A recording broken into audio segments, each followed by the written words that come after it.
চৰকাৰৰ কঠোৰ ব্যৱস্থাকো যেন এতিয়া কেৰেট নকৰে একাংশই জিলাই জিলাই সাব্যস্ত হৈছে প্ৰতিবাদ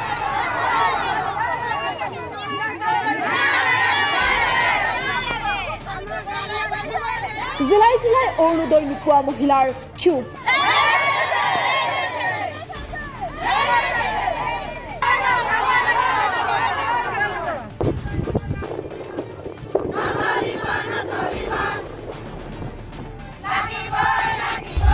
এই দৃশ্য তিতাবৰৰ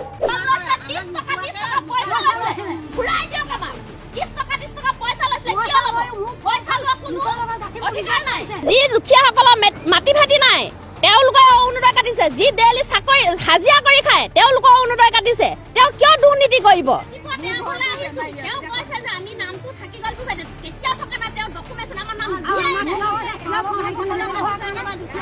আৰু কিমান কম অৰুণোদয়ৰ নামত দুৰ্নীতিৰ কথা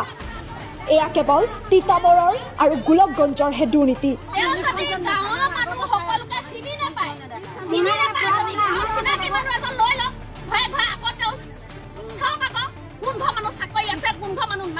তিতাবৰৰ পৰা সাজিদ হুছেইন আৰু গোলকগঞ্জৰ পৰা কাজী ফিৰোজ আলমৰ ৰিপৰ্ট টাইম 8